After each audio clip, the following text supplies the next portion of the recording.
So I'm going to throw out just a few kind of numbers, statistics, things that might be interesting to talk about. One of them is the importance of carbon capture and storage. So here in this slide, looking at a scenario where the world prevents its temperature from increasing by an average of 2 degrees Celsius, which has been kind of the international consensus target.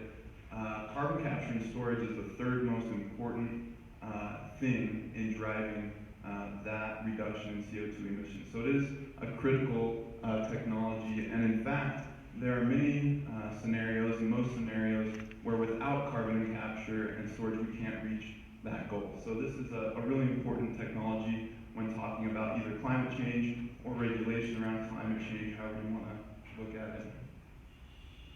Also, if you look at these same projections, 95% of coal plants by 2050 in these scenarios need to have carbon capture on them in order to meet these goals. And so we're looking at a future where essentially every single coal-fired power plant has carbon capture and storage on it. So a little bit about what the main issues are for carbon capture today. So we heard earlier from Roxanne about some commercial scale demonstrations of carbon capture technologies that exist, they work. The Petronova one has been really held up as a great success story, and in many ways it is. However, it's still too expensive. So when it comes down to it, carbon capture is a really expensive proposition, and you're looking at increasing the cost of power on a newly built greenfield power plant by 80% just to do the carbon capture on there, and that's one of the major hurdles today. In addition to the actual economic cost, 25 to 30% parasitic load is what kind of current state-of-the-art technologies can do. So that's 25 to 30% of the power generated by the power plant goes into capturing CO2. Another big issue with carbon capture is the retrofitability of current technologies. So even in post-combustion technologies like amines, a significant amount of integration with the plant is required, and there's some significant lessons learned at the Boundary Dam project around that. In the Petronova project, they actually opted to build their own steam generator to avoid integrating with the plant, but the cost of that retrofitability is in addition to what we're looking at in the $50 to $70 per ton, because this is on a greenfield installation. We're not building a lot of new coal-fired power plants today, and so the largest market is actually in retrofit plants. Excuse me. And those retrofit plants are going to cost more than these greenfield installations. They're sensitive to other pollutants in the gas, including SOx, and that's been a pretty big issue. So our technology, the first kind of value proposition we start off with is we're about half the cost, half the energy of these current alternative technologies, and that's kind of in our base case scenario. We think we have a path to get to well below that, to around $14 or $15 per ton of CO2 captured. The parasitic load you can see here, as well as about half of what's there. So some looking at these other issues, this technology is a pure retrofit technology. It doesn't require any integration with the upstream process. You can put this on an existing power plant, cement plant, natural gas plant, refinery, without modifying the upstream plant at all. And that's a big advantage when we're looking at the actual market for carbon capture in this country and even globally. And we'll look at that in just a minute. We are not as sensitive to specifically SO2 as amine processes tend to be. In fact, we can capture SO2 in our process, and we even have an option for grid-scale energy storage. So what that means is, with our even 15% parasitic load, we can choose whether to take that parasitic load during peak times, or we can take more of a parasitic load from the plant during off-peak times, and give the plant almost its entire nameplate capacity during peak times when the power is needed. We do high levels of capture. We regularly demonstrate 98% plus capture in our system versus typical is high 80s or 90%. In other systems, our system does not require any compression at the back end, so we produce a high purity, high pressure liquid stream of CO2 coming out of our process, not a gaseous stream. And let's look at some more things. So just to kind of put a little bit of emphasis on this retrofitability aspect, a lot of the analysis you look at is for greenfield plants, and the truth is, in the developed world, we've already known for a long time that we're not planning on building a lot of new coal-fired power plants just because growth rates are so low. And so we'd always looked, and we have been looking at the developing world as a place where we're going to build new plants, and maybe that's where technologies would go, where you have to do some kind of new form of energy generation, or you have to do a significant amount of integration with the plant. Interestingly, here's just from 2 months ago, a press release out of China saying that they have either canceled or postponed 150 gigawatts of new coal that they were planning. If we look over here on the left, then we see the projections from EIA from 2013, 2016, and 2017 for coal consumption. And you can see a trend here from 2013 to 2017 that new consumption of coal is dropping pretty significantly. So I don't want to be too much of a downer here because I know we're in coal country. And so I wanted to bring up a favorite quote of mine from a Nobel Prize winner who said that the future cannot be predicted, it can only be invented. So one takeaway from this graph on the left is that our expectations for new coal consumption are dropping. Another one is look how quickly our expectations can change in 4 years, right? So going from 2013 to 2017, we've dropped, hundreds, so close to, we'll say, close to 100 quadrillion BTUs of coal. Our expectations have changed between now and 2030. And so what we really are trying to do at Sustainable Energy Solutions is invent a future where coal is sustainable, where maybe the assumptions that go into some of these numbers change a little bit, and we have a sustainable future that can use fossil fuels. So a little bit about the technology. You can kind of divide up carbon capture and storage. This might be very simplified for some people, but this is kind of a little carbon capture 101. You can kind of divide carbon capture and storage, at least in a post-combustion situation, into kind of 3 parts. So the first part is separating the CO2 from everything else that's coming out of the smokestack at a power plant, which is mostly nitrogen that came in with the air at the front end of the plant. And then you have to compress that gas, get it into a liquid form so it can be transported easily. And then you've got to do something with the CO2 to keep it away from the environment. Our technology does those first 2 things in a single process. So we separate the CO2 and then, as I mentioned earlier, produce it as a high purity liquid, ready to be stuck in a pipeline or in a truck or used in some other way. So this is as technical as I get. This is the cartoon version of our process. The process is very simple from a conceptual standpoint. What we do is freeze the CO2 out of the flue gas.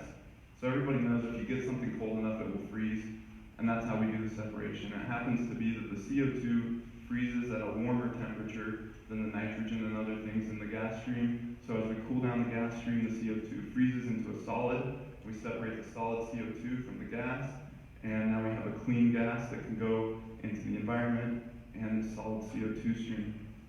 There are some tricks to doing that, of course. One of them is doing it in an energy efficient way.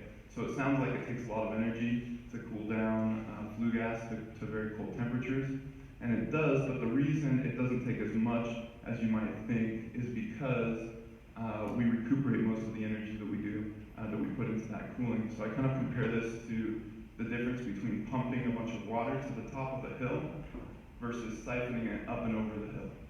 So because you start and end at the same height or elevation with the water when you siphon it, that takes a lot less energy than pumping the water just from the ground to the top of the hill. And in a similar way, we start and stop at a similar temperature in our process, but we get down to a cold temperature in the middle. And so most of the sensible cooling that goes into our process, we can regenerate through recovering that energy that we put into it. Once we separate the solids, CO2, it only stays solid for a very short time in our process. We then pressurize it directly from a solid to a liquid, and then put it back through the system and recover the energy from that we can. So what we get out of the back end of our process is a relatively warm, kind of room temperature nitrogen stream that's been cleaned, and a relatively warm, high pressure CO2 stream that's a liquid. So here's a little video.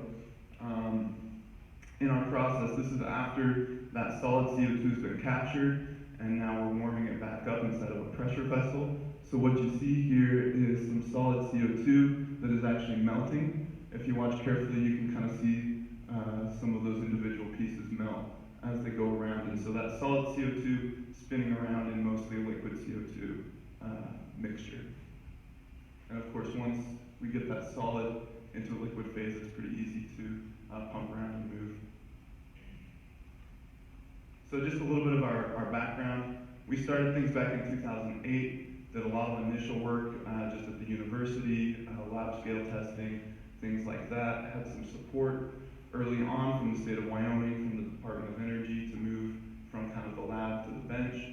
Currently, we have two systems that are roughly 1 ton per day capacity systems that we can take into the field and demonstrate. We actually demonstrated them here in Wyoming at the Dave Johnston Power Plant in Casper about, I guess we're looking at a year and a half ago. We were there over the winter, which was fun, so there's another local credibility for me. I did spend the night at that plant in January and got down to about -20, I think, at the lowest. Some other things here about funding. I will say, so we've been able to raise a good amount of money to get things as far as we have so far, but I think the previous panel did a good job of pointing out some of the challenges of raising private funding for this kind of technology, and the vast majority of this has been in grant type funding or things like that. So here's some pictures. I think all of these actually are at Dave Johnston. We've also been to a couple other places, including a cement plant and some test reactors. But this picture on the left, the largest picture, you can see kind of 3 20-foot long shipping containers. That's our 1 ton per day test system housed in those 3 containers. We're taking a slipstream. Let me see if there's a laser here. So you can kind of see 2 small lines going up here. So what we're doing is taking a 2-inch slipstream out of that Dave Johnston power plant, running it through our system, doing the separation, then we combine those the CO2 and the nitrogen streams again, and put it right back in the stack to avoid any extra regulations about new emission sources of the plant, things like that. It's kind of a catch and release kind of demonstration process. I mentioned earlier the retrofitability of this technology makes it really broadly applicable. So we can put this on to coal plants, but also equally as easily on gas plants, cement plants, refineries, anything like that. And then it helps a lot that we produce that liquid CO2 stream, because for many utilization technologies, you want the CO2 at a high pressure, and so we're already there. But also to transport the CO2 in any kind of economical way, you need to have it in a high pressure form. And so we produce it as a liquid stream, even in this small demonstration unit that we have. Currently, we are working on a few different things. We have a project funded by the Department of Energy and PacifiCorp, where we are continuing to develop and optimize our process and prepare it for scale up. So we learned a lot at Dave Johnston and other places with our small system. We're making some modifications to improve the reliability of the system and get ready to go to a true kind of pilot plant that would be 20 to 100 tons or 200 tons maybe per day of CO2. Along with that, we are looking at small commercial opportunities for our technology. And so when I say small commercial opportunities, there are certain markets that we could sell this CO2 into that are not at a large scale, but could actually be commercial and not just a demonstration at this kind of 20 to 200 ton per day level. And so we're kind of working on a simplified design for those applications.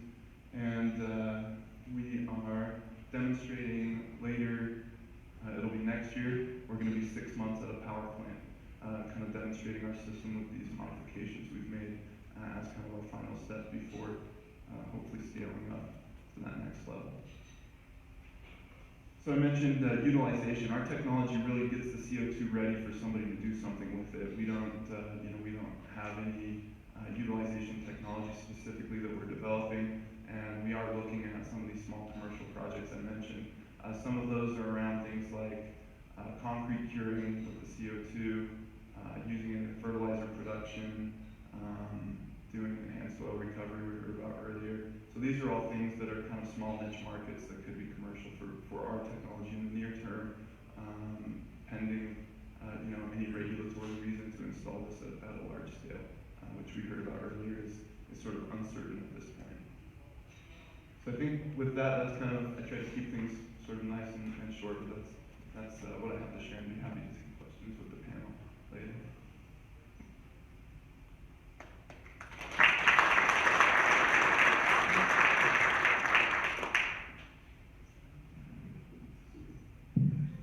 We have about 3 minutes for questions. Anyone have something for Andy? Yes, in the back. So Andy, I have a question about how you picked coal and cement as first markets. Are you also looking at other industrial facilities that have relatively high CO2 concentrations? And are you looking for markets like California and the low carbon fuel standard, or towards federal tax incentives? Is it a key to unlock the business proposition? Yeah, so our technology, something I didn't mention is that it is pretty broadly applicable. So the cement plant, as far as large stationary emitters in kind of a post-combustion scenario, I don't know if it gets much higher concentration than cement. So there are some places in a cement plant where you can have over 30% CO2 in the flue gas stream, and that's because CO2 is produced as kind of a byproduct of some of the cement production. So we've been up to, in our case, we got up to about 27% CO2 in our cement plant demonstration, and coal plants, have relatively high CO2 emissions also, although it's lower than that, somewhere between 12 and 16% usually. Those are not necessarily commercial markets we're targeting first, but those are places that we were able to demonstrate kind of our field test units. And so the commercial markets that we're targeting are really going to be dependent on the utilization technologies and the regional markets where we could sell the CO2. One nice thing about our technology is if you have an area where CO2 is of high value, you could find a coal plant or a cement plant or a natural gas burner or a refinery close enough, and we could produce the CO2 from any of those sources and give it to somebody who's going to do something with it that's valuable. That answers your question. Are you familiar with the supercritical CO2 technology evolving with geothermal?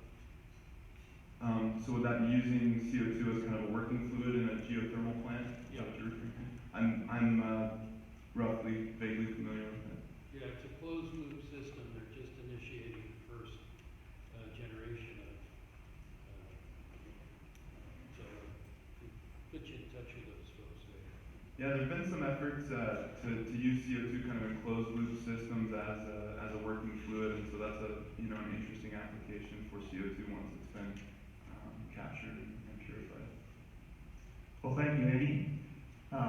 Please welcome Tom Thompson to the podium.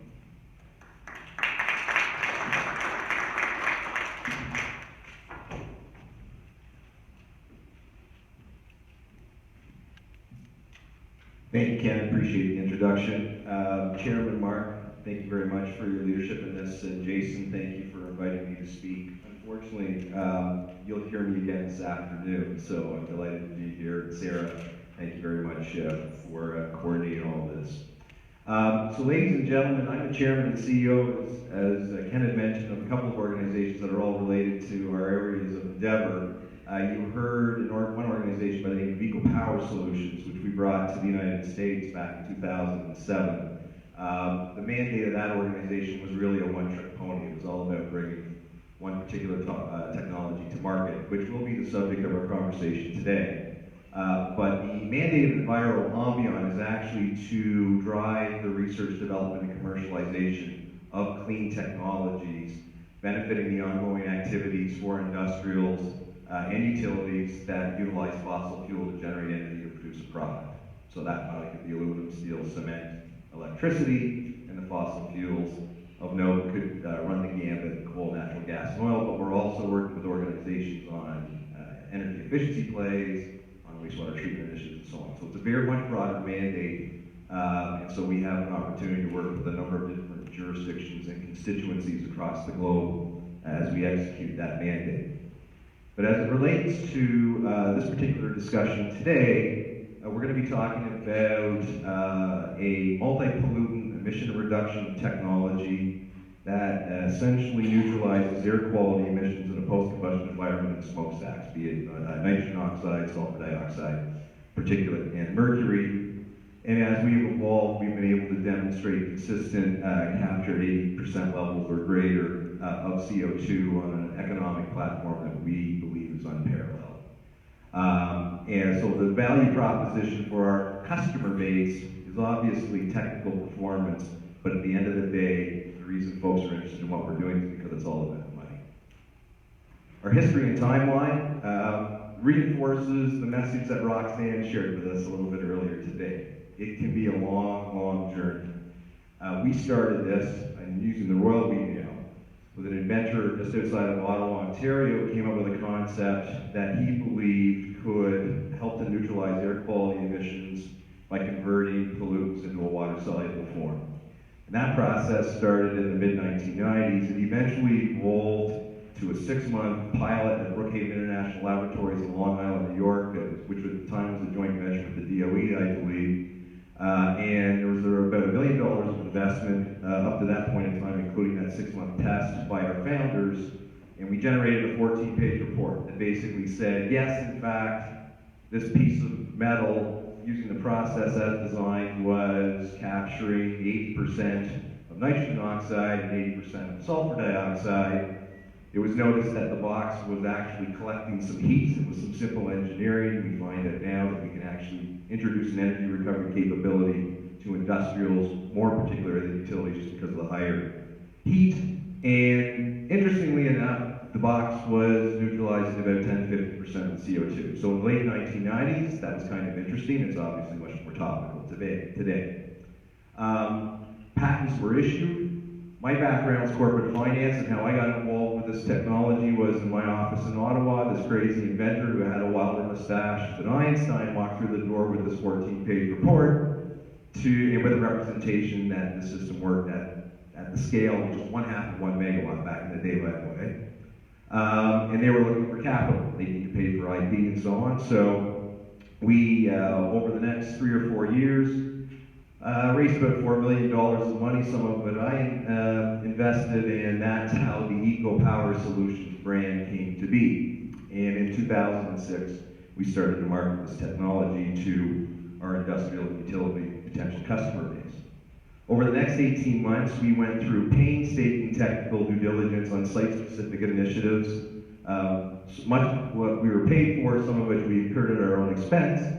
And in all instances, what came back was, we get the science, we get the chemistry, we understand how the process works, but we need to see this operate at a larger scale than 1/2 of 1 megawatt. So with a request to give us some information and input as to at what scale they would like to see this thing operating, which was fairly consistent, whether it was utilities, steel companies, aluminum companies, or whatever, we came up with a concept of a standalone technology center, which we wanted to actually do up in Canada because we were all still up in Canada. And we came up with a budget of about $7 million for that.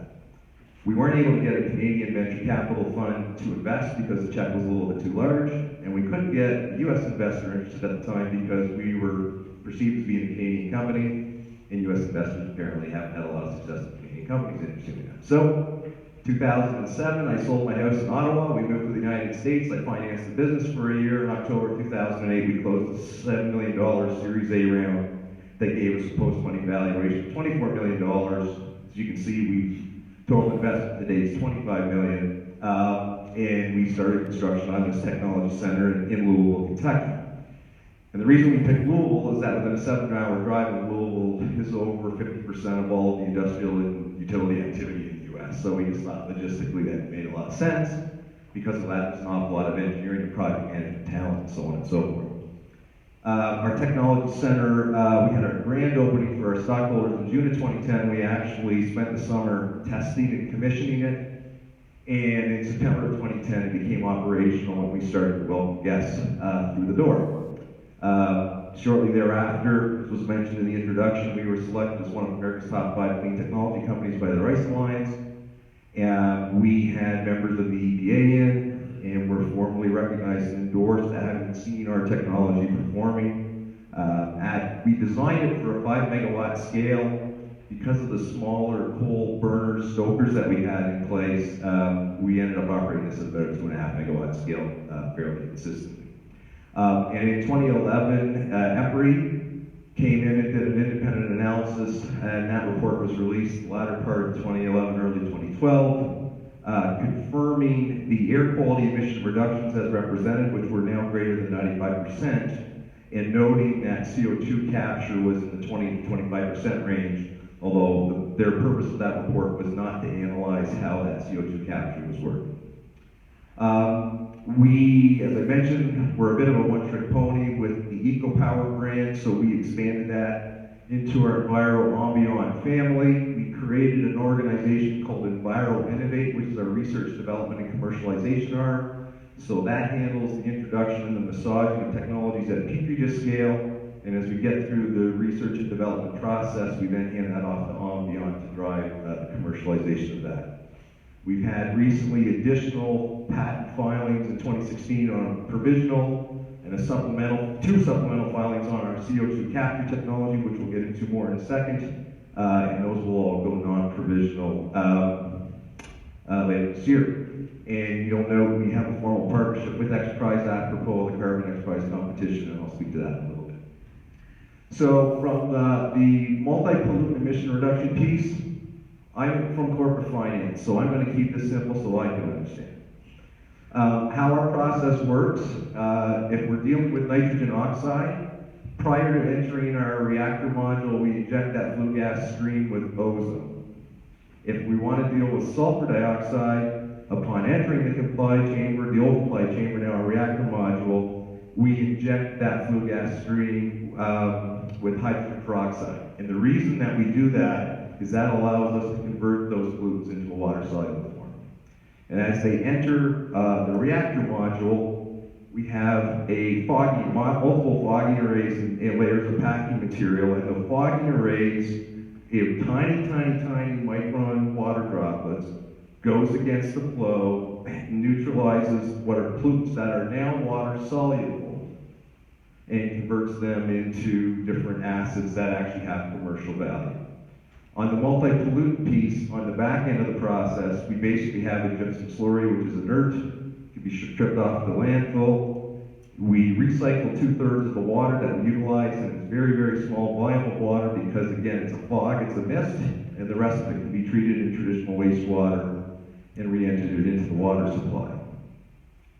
The ability to capture CO2 has got nothing to do with ozone injection or hydrogen peroxide injection. We know there's been a great deal of research done in the last 5 years that fine water droplets with a large surface area can capture gases, such as can be captured in CO2.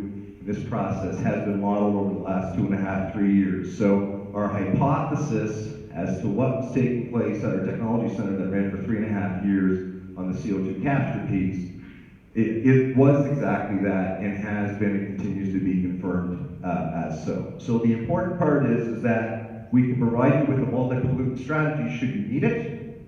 If you only need nitrogen oxide, we won't require or hydrogen peroxide injection. If you only are focused on sulfur dioxide, you won't require the ozone and the oxygen generation that goes with it. And if your focus is exclusively on CO2 capture, you do not require either one of those two chemical injections. So just some real highlights that I've already, I'm not going to restate all of this, because we've already talked a little bit about this already. So there's another angle of our reactor module in Louisville. That size of reactor module, although at a 5 megawatt scale, is essentially the size of what a 25 megawatt equivalent would be, because we need a certain amount of residence time to make the process work. So that box doesn't get much larger if we're dealing with modular 25 megawatt opportunities. And at a commercial location, as we all know, in industrial and utility installations, you're always dealing with size and space constraints. So as part of the design process, the conversations, do we run the field directed unit? Do we go modular? What have you? So this is a picture. The reactor module closest to us was the one that accepted coal. So we had a coal burner over my right shoulder, converted into a flue gas stream, passed through the duct. The red tank at the bottom was our ozone generator. Upon entering the complied chamber, the blue box underneath, that was our hydrogen peroxide injection tank. And in the far right corner that you can't see was where the wastewater treatment area was located. And there was all kinds of emission reduction analyzers that those that work at power plants and industrial installations would be quite familiar with. And the module on the left side accepted exclusively natural gas, so our focus there obviously was on NOx reduction, CO2 reduction, and energy recovery. From an economic comparison on the air quality emission reduction piece, you'll see our reactor module, $430 to $700 per kW CapEx. You'll see the lineup of the more traditional technologies for SOx, NOx, HCl and HG. The range is $80 to $1,100 per kW from a CapEx perspective, and you'll see the numbers, how we stack up from an OpEx perspective compared to some of these other opportunities. So not only just on the multi-pollutant piece do we bring technical performance, we also bring, again, solid value proposition from an economic perspective. So this has been endorsed by the EPA. We were selected by the Rice Alliance. It mentions one of America's top 5 clean technology companies. The U.S. Department of Energy was in to see us in the 2010-2011 timeframe, signed off on this, and we have the independent report on the multi-pollutant piece, written by EPRI, co-authored by URS, which is now AECOM. Just a quote from the report that was provided to us in late 2011, early 2012 from EPRI. It wasn't there to endorse the technology. EPRI was engaged by 4 utilities to just provide an independent opinion on the performance and the economic model. So we've done what we said we were going to do on the multi-pollutant side, and we've demonstrated significant amount of CO2 capture. But our focus, once we started to get into 2012, 2013, really was on the whole question of CO2. This is an immature market.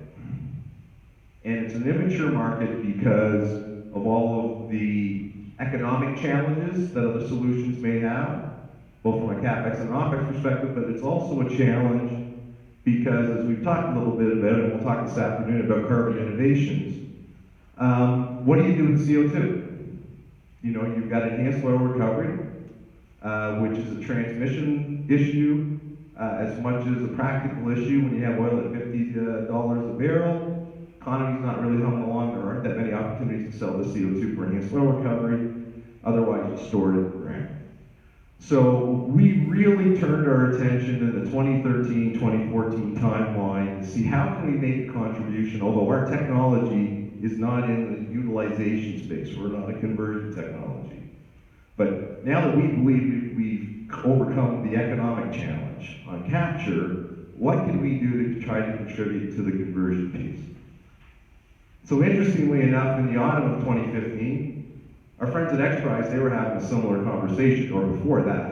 And in October of 2015, XPRIZE announced the Carbon XPRIZE, which is a $20 million challenge, as we all know, to identify technologies that can take captured CO2 and convert it to products of a high net value. XPRIZE has a stellar reputation in this whole area of prize philanthropy. You're not aware of their background. They've been around for about 15, 16 years. They've run all of these XPRIZes that you see on the screen. And they really are about utilizing prize philanthropy to overcome some of mankind's grandest challenges. And so their next area of endeavor was in the carbon conversion side.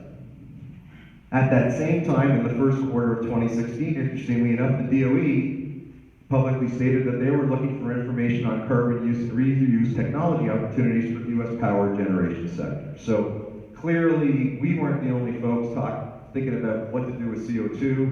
All of you folks have been thinking about what to do with CO2. The XPRIZE came up with a marvelous philanthropic initiative to try and deal with the question, and the DOE has obviously been on their radar screen as well. So we reached out to our friends at XPRIZE and said, look, we understand what you're trying to do here, but the challenge is that even the most innovative approaches to taking CO2 and turning it into a product of high net value will have significant challenges if their feedstock source is too expensive. And as a result of that, even the best technologies in the world on the conversion piece will have difficulty being viable businesses if there isn't an economic form of CO2 capture, which impedes the economic utilization of CO2. So what we said to our friends at the XPRIZE is, does it make sense that a lot of the money that's being spent by the DOE and potentially by XPRIZE may be wasted if, in fact, in 2020 and beyond, that initiative stalls because we're still dealing with expensive CO2 capture? Now, we talked a little bit about SAS Power Boundary Dam. I've got a net output of 110 megawatts. Roxanne had, I think, 140 megawatts. I attended a conference a couple of years ago where they presented their economic model. And this is what it is. So it was a total capex of about $1.4 billion.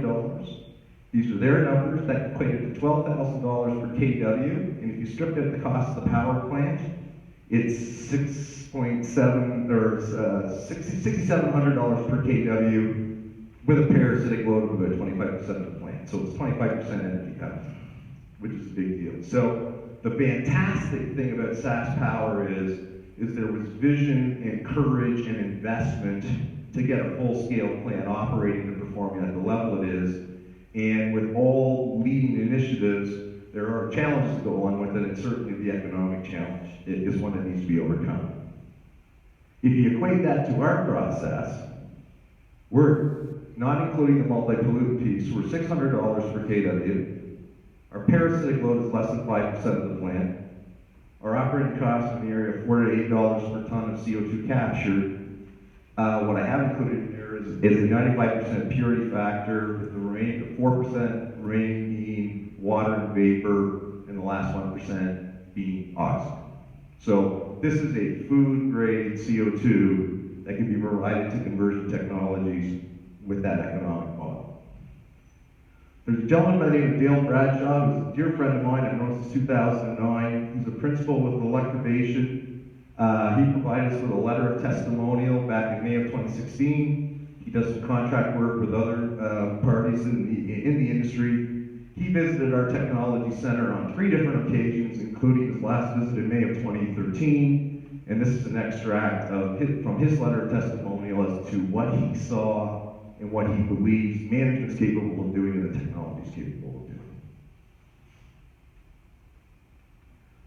As part of our mission, as I mentioned earlier, we're in the process of trying to drive the acceleration of clean technology. So we have our innovation company, Enviro Innovate, as I mentioned, and that is actually the group that's partnered with XPRIZE to try and provide support to their various carbon XPRIZE conversion technology teams. So we speak to the points where we're trying to provide mentorship and support, and we've worked very, very closely with a handful of these technologies.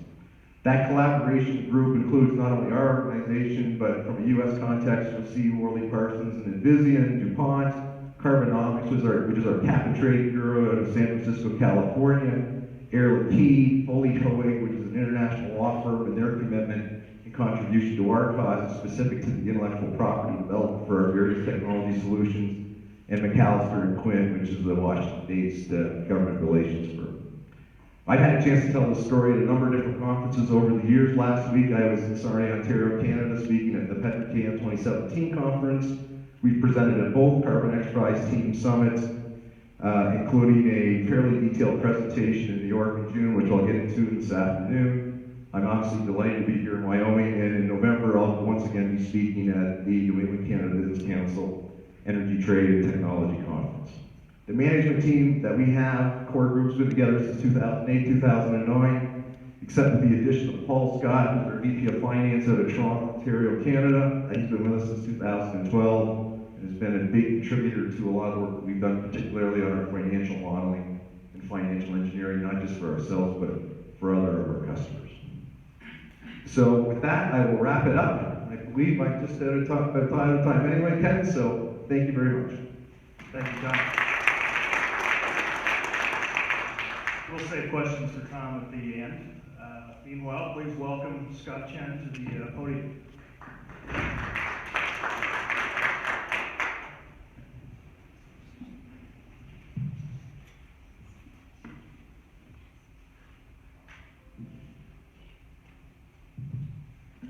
Okay,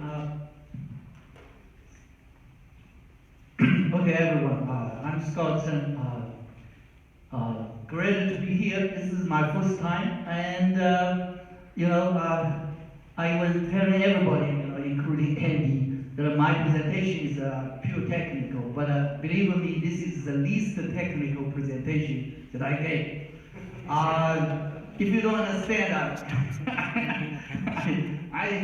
I don't know. That's my fault. Okay, but okay. I try to be quick and simple, because I mostly just present the results. Okay, so we are developing a technology. This is just a CO2, say, capture. You can call it capture or separation. The technology is originally created for CO2 capture from post-combustion flue gas. So I considered all the situations in power plant and analyzed the whole process from thermodynamic point of view. And I found that the current process is very, very very inefficient. So, and then we try to design a process. We call it GPS process. It's called gas pressurized stripping process. So this process technology say has some features here. It can be, because it is a process, we don't deal with the solvent. We can use everybody's solvent. So it can be used for different applications, say in the urea industry, in natural gas sweetening, and say enhanced oil recovery, the recycled gas CO2 separation. So all the CO2 separation processes can be modified with our, say, the concept. And this technology can be used for, say, existing CO2 separation process. We only need to really modify a little bit, just as a stripper. I will show you the slides in later. So very minimal modification of the stripper, and then we can save a lot of compression work for. That's for the say syngas, natural gas, or EOR. For post-combustion, we do save about 20% of the compression. Now, as I said, this is the process, so it is applicable to different solvents. So if anybody has a very nice solvent, we can tailor our process just for their specific solvent so that will have an optimal operating condition for them, like temperature, pressure. Also, this is especially good for non-aqueous solvent because people think that water has a very large heat capacity. It consumes a lot of energy, so they want to use a non-aqueous solvent. But when you don't use the water as a solvent you try to use in a non-aqueous, say organic, then you don't have a vapor as your stripping gas. I guess that's too technical. Okay, the advantages of this technology is basically this is a still an absorption stripping process. So absorption stripping process is very mature. Like Petronova has, built as like 200 megawatt. It's already huge. So we use the same equipment basically. So and another advantage is this: the process produces a high pressure CO2. For post combustion, we can produce about 6 to 10 bars. For not just a pre-combustion. For in other cases, we just try to match. Here can match, say, upstream, downstream. For example, in syngas manufacturing, the pressure can be like 50 bar, and the current technology just regenerated about only 1 bar, 2 bar. So your solvent has to be really pumped from like 2 bar to 50 bar, but we can regenerate it around 50 bar, so your pump power can be really eliminated. Be minimal. So because of these designs, so this process is very efficient. I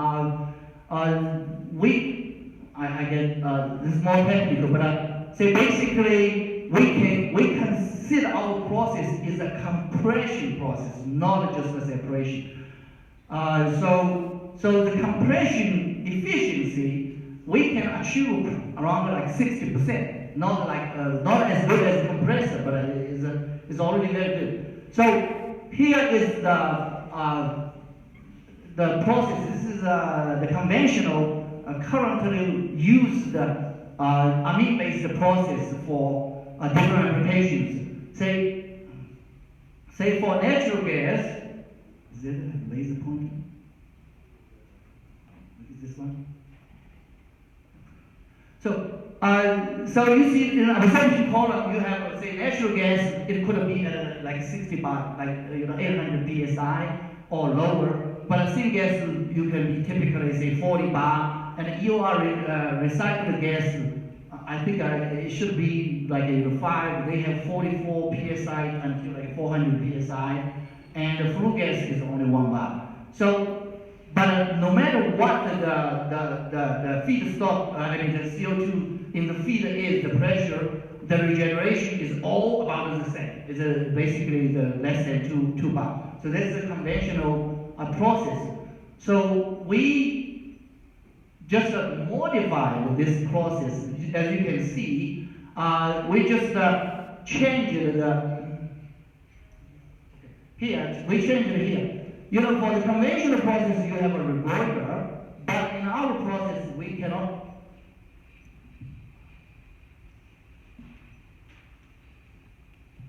Okay.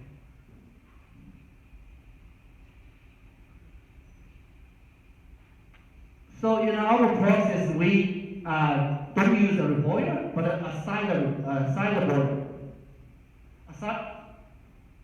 A cider boiler. Okay, so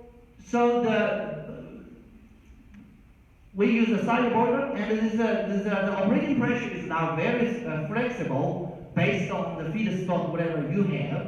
Say for natural gas, we can operate it like 60 bar. For syngas, say 40 bar, 50 bar, and for a flue gas, it's around like 6 bars, so we can operate. So the process equipment, you can see the previous slide and here, is there's really, from technical point of view, there's no difference. So now, now I try to give you some examples that we have done for the. Sorry, I really missed one slide actually. The third slide this is important. That's why I'm here. Okay, the current status of the GPS technology is basically we have done bench scale tests, which is funded by DOE, tested at Alabama and Roxanne, their center there, and now we are planning a pilot scale test. And for the say for CO2 separation from syngas, we have done a pilot scale test. We didn't do bench scale test. But this is funded by private sector. And also now a commercial plant is in the process. Also it's in a urea plant. This is also funded by the private sector. But separation for EOR enhanced oil recovery recycled gas.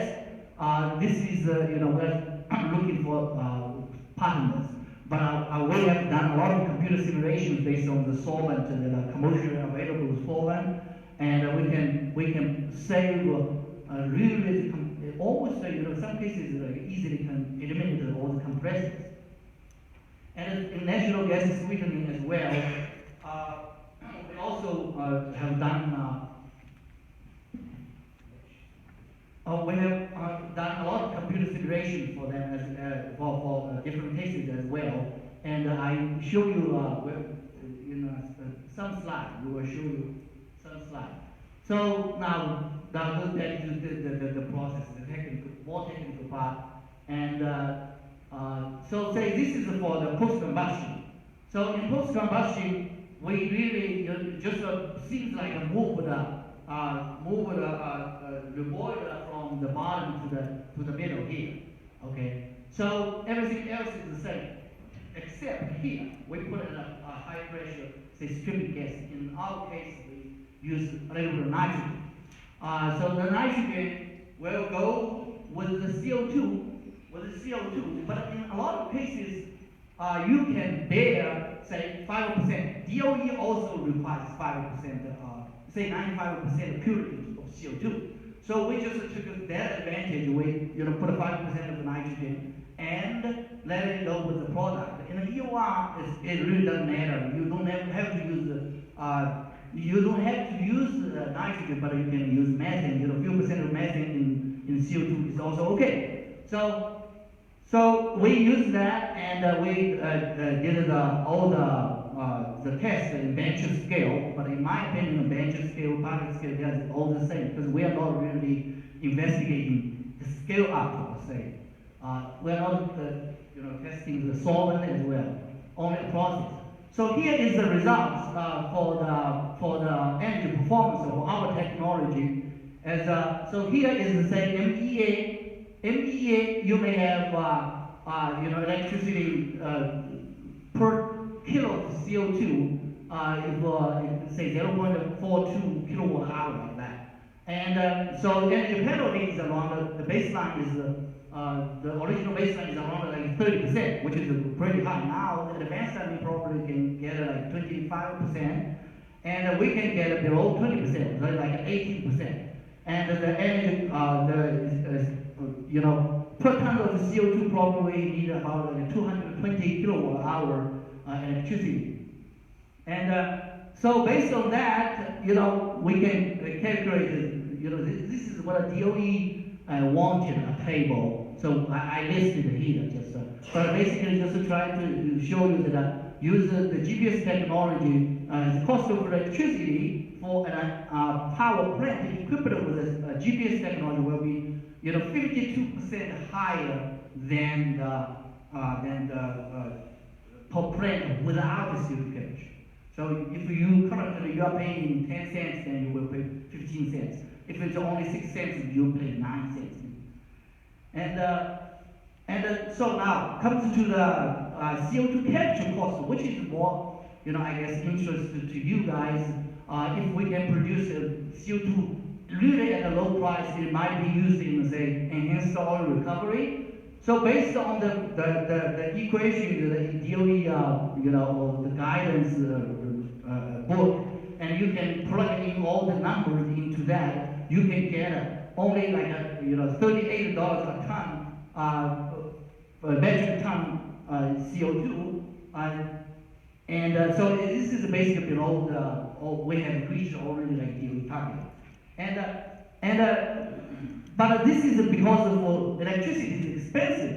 But if you just build a CO2 capture plant, say here, with a power plant, you just capture them and use their electricity, or you can, say buy electricity from them, and then your cost of capture will be even lower because remember, each ton of CO2 you use about 220 kilowatt hour of electricity. That is about 10 cents per kilowatt hour. But if you buy from the market right now, maybe only 5 to 6 cents, so you reduce another $10 or so, $8 say. I heard a gentleman, I don't know his name, you mentioned about the geothermal. If you can just use geothermal, the heat, for the CO2 capture, which only needs 140 degrees C, okay? We don't need 200 or 300. But if you really extract that heat from power plant, yes, you are using a lot of electricity. But if you just use that heat, just put it in the heat exchange, it's a side boiler, and you will save, I don't know how expensive it is, but I can tell you this. In the power plant, if you extract the steam from the power plant, you are losing the efficiency of that steam is about 22%. So you are losing like 22%. So if you just extract the heat from geothermal, use it here, you are generating like 22% from thermal efficiency point of view. You are generating 22% of electricity, which is more than half of the power plant. Power plant can only generate about 40%.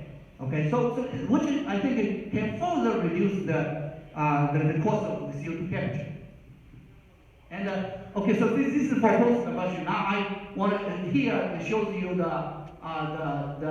for enhanced oil recovery. It's the same process, and we will side the boiler. But in that case, that the absorber, the wellhead gas could be from 5 bar to 30 bar. So depending on that, we can design here and from 40 to 50 bar. If you get a 50 bar or so, you may just cool it to like a room temperature, then condense them and pump it to like a 1500 psi, re-inject into the well.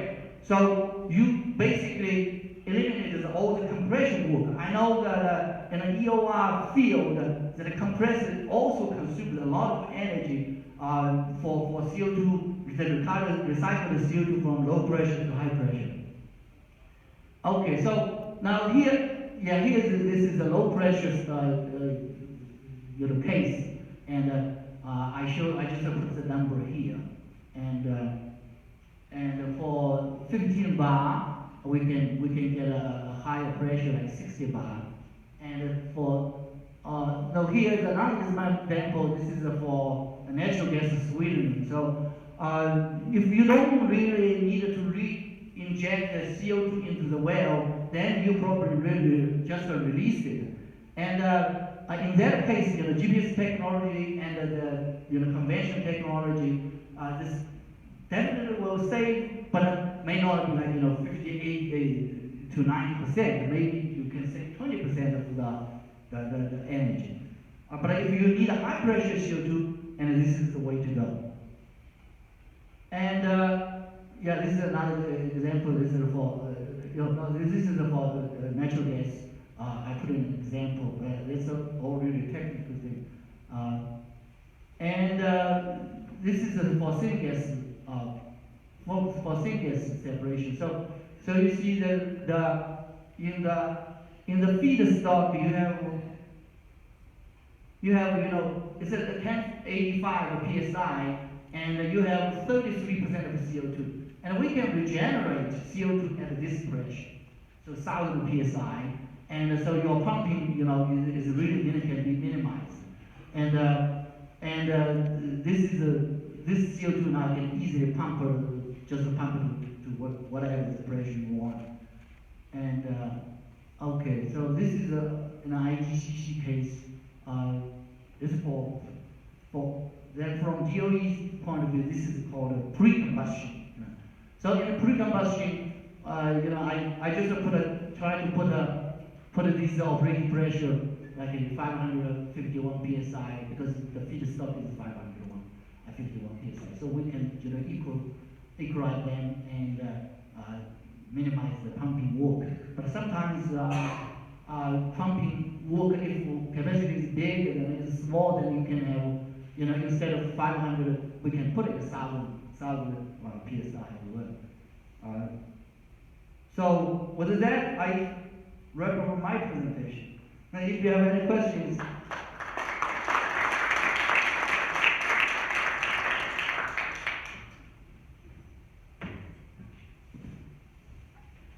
Thank you, Scott. I would open up the floor to questions for any of our panelists here.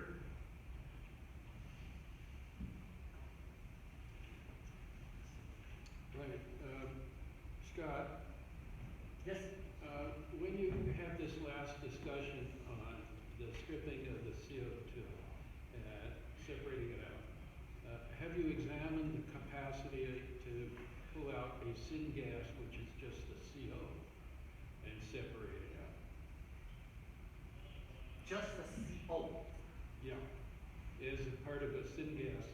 Yeah. Some of the syngas processes is Right. to produce a CO. Right. And in that, one of the obstacles in processing the syngas to ethanol from biomass is the contaminants, even in the smaller phases, because there's a process. If it's cooled and compressed, then the CO is much more efficient in the processing through to the ethanol. Mm-hmm. Have you examined that case? Now, our technology is aiming at CO2 separation. Just the CO2. Yeah, just the CO2. We cannot separate the CO because it's not selective. Yes, you can separate the CO unless somebody can develop a solvent that can really grab the CO. I know that some people are developing that. Okay, so it is a process, but separate from what you're studying. Good evolve. Right. Okay, thank you. Yes, we have a question here.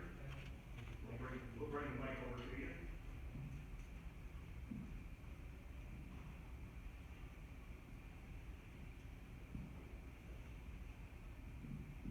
Hi, thanks for the presentation. My name is Indra. I am with Tri-State Generation and Transmission.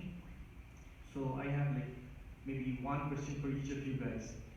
One is for Andy. That what's the size of the test that you're planning to do at one of the power plants that you mentioned? You have a scaled up plan.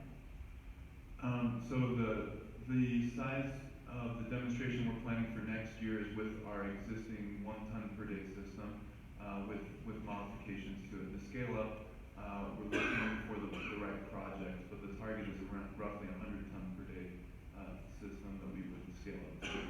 But the next plan is for 1 ton a day with changes in your current system. Right, it's really demonstrating the changes and modifications we're making right now to our existing system. So this is a question for Tom. Can you explain how mist or water just absorbs CO2? What's the process? So I will give you a 1-sentence banker's overview, and then what I'll do is I'll get your card and I'll send you a 2-page more detailed overview. Okay, but what we saw at the Technology Center is by managing the combination of flue gas stream flows and velocities, as well as flue gas temperature, and most importantly, the very, very small micron-sized water droplets over a wide surface area, we were able to capture that CO2 both on top of and partially within those very, very fine water droplets. And then with an agitation process that follows, that CO2 ultimately falls to the bottom of the tank, which then allows us to hand it off to a CO2 conversion technology or technologies. So your CO2 bottom drops down at the bottom of the tank. Correct. Okay.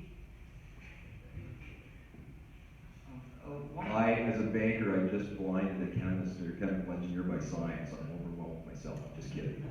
Yeah, I mean, it's almost physically impossible, it seems to me, but. Well, so there has been, because the whole discussion around CO2 has evolved, there's been a great deal of research that's been undertaken, and there's been a lot of actual research that's been done on this topic for a couple of decades now.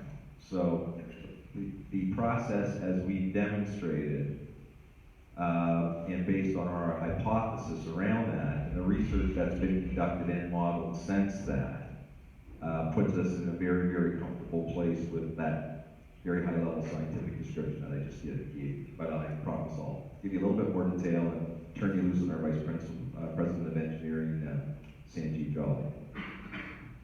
Thanks. I think we actually have an NDA with Tri-State out of the way already, so we can probably get into more technical disclosure than what I just gave you. Scott, one question is, so essentially in your process, what you are doing is you are introducing high pressure nitrogen in your stripper. That's the magic, I guess, if I can call that. Yeah, in the end, it looks that's it. That's the magic.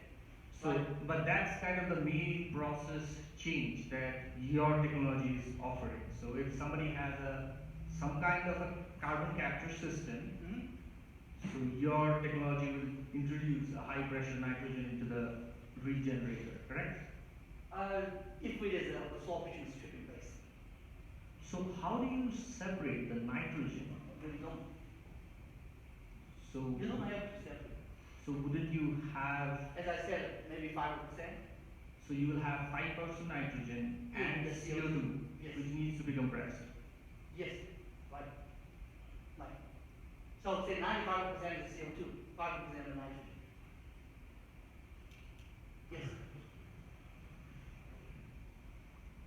I mean, compressing 5%, gas stream with 95% CO2 and 5% nitrogen, you're trying to compress nitrogen.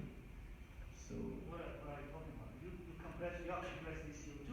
There is only 5% nitrogen. okay. Yes. So 95% of compression work goes to CO2.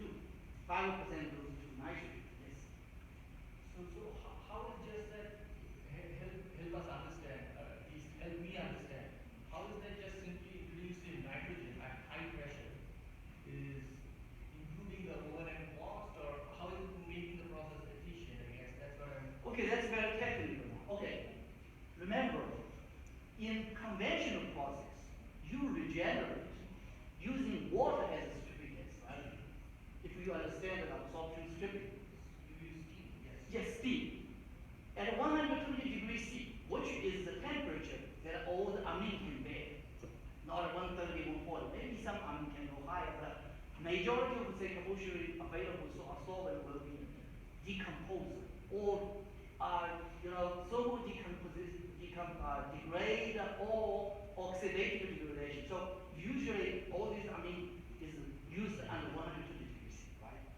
Okay, at 120 degrees C now, you imagine in your reboiler, what is the pressure? The pressure is basically the vapor pressure of your solution. Is correct. Majority, because you are lean at the bottom, so majority of pressure is basically water. At 120 degrees C, water can only give you 2 bar. That's it. No more. Okay? So even your CO2 can regenerate. For example, like in a natural gas, syngas, your partial pressure of CO2 is 10 bar. Right? Okay. But you still regenerated at 1 bar, 2 bar. Why? Because your process is not well designed. Okay?